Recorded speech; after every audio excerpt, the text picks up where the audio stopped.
Hello viewers, আসসালামু আলাইকুম। Welcome to my another new blog. সবাই কেমন আছেন? আশা করি অনেক ভালো আছেন।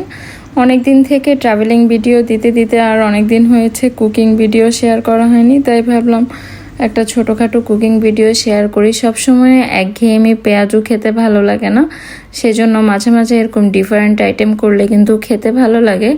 আর এই জিনিসটা আপনি ফ্রোজেন করেও রাখতে পারেন মাসব্যাপী। আমি সবগুলো চিংড়ি পরিষ্কার করে নিয়েছি, আর একটা চিংড়ি রেখেছি আপনাদেরকে শেয়ার করার জন্য আমি কিভাবে কাটলাম। আমি সবগুলো এই চিংড়ি ভালোভাবে এটা কেটে খোসা ছাড়িয়ে নিচ্ছি। আর আমি লাস্টে যে লেজের অংশটা সেটা রেখে দিব, কারণ এটা দেখতে সুন্দর লাগে। আপনি রেস্টুরেন্টেও দেখবেন প্রন ফ্রাইয়ে কিন্তু এই অংশটা রেখে দেয়। তবে আপনাদের কারোর কাছে যদি অপছন্দ হতে পারে সেটা আপনারা স্কিপ করতে পারেন, বাট আমি রেখেছি।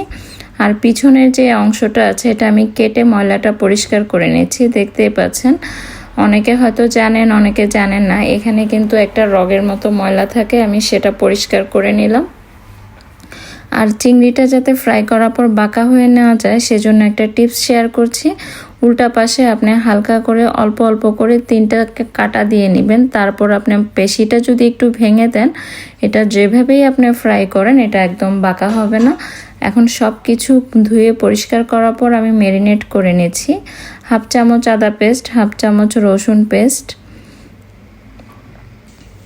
এগুলো সব দিয়ে আমি 1/2 চামচের মতো মরিচের গুঁড়া, 1/2 চামচ ধনে গুঁড়া, জিরার গুঁড়া, তারপর হচ্ছে ব্ল্যাক পেপার, এগুলো সব কিছু দিয়ে আমি ভালোভাবে ম্যারিনেট করে নিচ্ছি। টেস্ট অনুযায়ী লবণ দিয়ে দিবেন।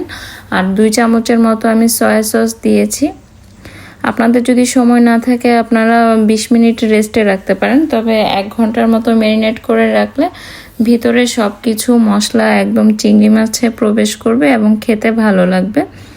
এগুলো সব কিছু আমি একসাথে ভালোভাবে ম্যারিনেট করে এক সাইডে রেখে দিয়ে আমি পরবর্তী স্টেপে চলে যাব।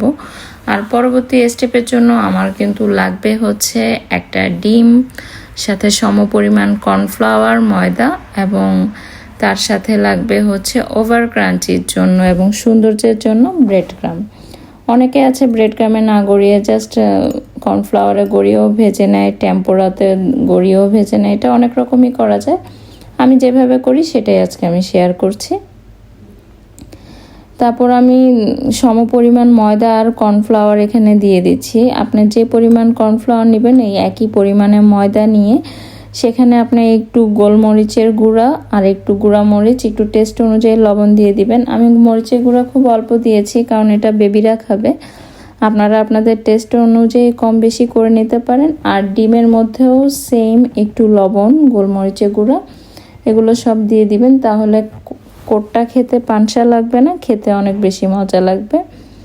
আপনি একইভাবে কিন্তু মাসব্যাপী এটা সংরক্ষণ করতে পারেন। এগুলো প্রসেসটা ফলো করে আপনি যদি প্লেটে একটু হালকা ফাঁক করে এগুলো ছড়িয়ে রেখে একটু বরফে শক্ত করে নেন, তারপর আপনি জিপলক ব্যাগে কিন্তু এটা মাসব্যাপী সংরক্ষণ করতে পারবেন।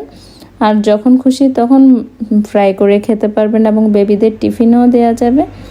এই যে আমি প্রথমে এখন কর্নফ্লাওয়ার আর ময়দার যে মিক্সটা করেছিলাম সেটাতে দিলাম। সেটাতে দেওয়ার পর আমি ডিমে গড়িয়ে নিব। আর ডিমে গড়ানোর পর আমার 3 নম্বর স্টেপ হচ্ছে ব্রেড ক্রামে মিক্স করে নেওয়া। তারপর দেখবেন এটা দেখতে কত বেশি সুন্দর লাগবে, আর এটা অনেক বেশি ক্রাঞ্চি থাকে। গরম গরম খেতে খুবই মজা লাগে। আর যে কোনো স্ন্যাক্সই কিন্তু গরম খেতেই বেশি ভালো লাগে, এটা আমি না, এটা সবাই বলবে। এভাবে আপনারা প্রত্যেকটা প্রসেস ফলো করে যদি মেনটেন করে বানান অনেক বেশি মজা হবে। আপনারা নিজেরা যখন বাসায় ট্রাই করবেন নিজেরাই বুঝতে পারবেন।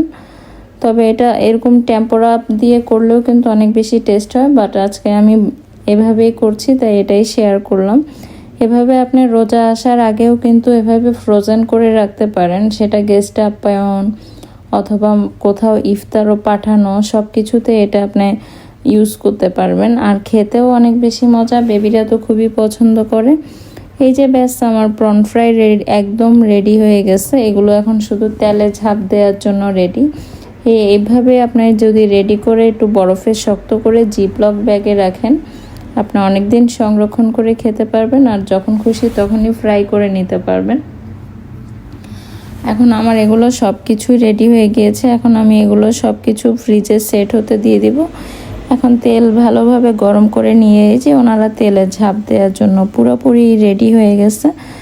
আর চেষ্টা করবেন হিটটা যেন একটু ভালোই দিয়ে রাখেন। অনেকে আছে মৃদু আঁচে ভাজেন, এতে কিন্তু ভাজিটা নষ্ট হয়ে যায়।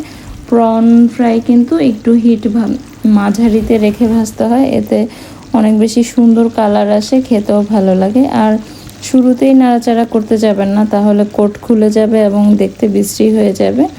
সেজন্য চেষ্টা করবেন যখন এক পাশ ব্রাউন কালার হবে তারপর উল্টিয়ে দেওয়ার জন্য। এভাবে আমি সবগুলো প্রন একসাথে ফ্রাই করে নিয়েছি। প্রনগুলো সব ফ্রাই করে নেওয়ার পর ভিতরটা কেমন হয়েছে আমি অবশ্যই কিন্তু এটা আপনাদেরকে ভেঙে দেখাবো এবং ভিতরটা কেমন হয়েছে সেটা দেখানোর জন্য এখন আমি সবগুলো প্রন ফ্রাই একে একে উঠাই নিতেছি। আর কালারটা দেখতেই পাচ্ছেন, মাশাআল্লাহ কত সুন্দর লাগছে, খেতেও কিন্তু অনেক মজা হয়েছে। আমি জানি না স্ক্রিনে কতটা বোঝা যাচ্ছে, বাট অনেক বেশি টেস্টি হয়েছিল। এখন এই সবগুলো প্রন রেডি হয়ে গেছে, দেখছেন এগুলো ফুলে ডাবল হয়ে গেছে আর একদম পুরোপুরি স্ট্রেট হয়ে আছে, কোনোটাই কিন্তু বাঁকা হয় নাই। আমি এখন আপনাদেরকে একটা ভেঙে দেখাচ্ছি আর কি, অনেক ক্রাঞ্চি হয়েছে, ক্রাঞ্চির সাউন্ড তো শুনেই বুঝতে পারছেন। আর এখন আমি ভিতরটা ভেঙে আপনাদেরকে দেখাবো ভিতরটা কেমন হয়েছে। আমার বেবি তো অনেক বেশি পছন্দ করেছে। এই যে দেখেন ভিতরটা খুব সুন্দরভাবে কুক হয়ে গিয়েছে। আশা করি আপনারা বাসায় ট্রাই করবেন। Thanks for watching.